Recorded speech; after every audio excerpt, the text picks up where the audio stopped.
Hello once again, fellow boxing fans, and welcome back to another prediction video.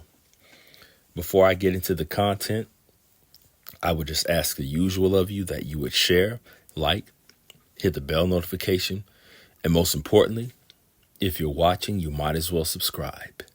You're just pressing a button and you will help me out tremendously at reaching my goal of 1,000 subscribers. So please press that button and I'd really appreciate it. So the fight that I'll be covering in this video comes by way of request, and it is coming from Austin Webb 2101.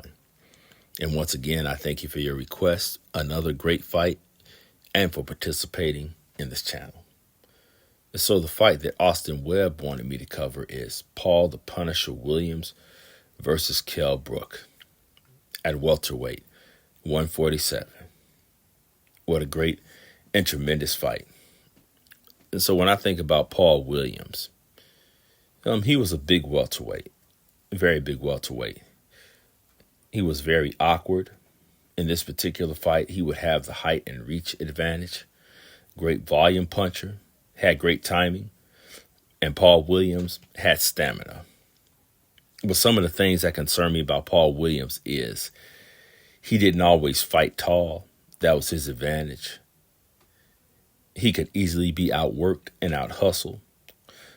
He threw defense to the wind sometimes, and he definitely had trouble with slick movers. And Kell Brook is a slick mover. Kell Brook had great footwork, great head movement, and Kell Brook had a great jab. I love the footwork from Kell Brook, and he was very slick.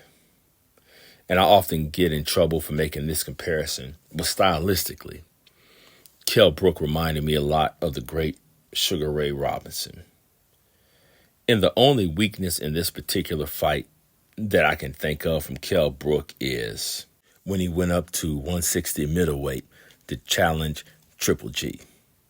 Now, I always commended Kell Brook for taking this fight, for taking the challenge in this era of fighters ducking and avoiding one another.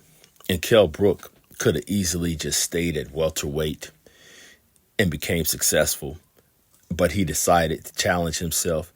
He decided to take the risk and to roll the dice in this fight. It didn't pay off all the way, but he gets credit for his heart. But Kell Brook was a perfect welterweight, in my opinion, and he's amongst the greatest welterweights.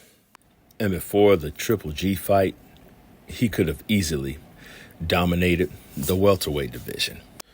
So for all of Paul Williams' size and reach, he often gave up that advantage because he loved to fight and he loved to trade.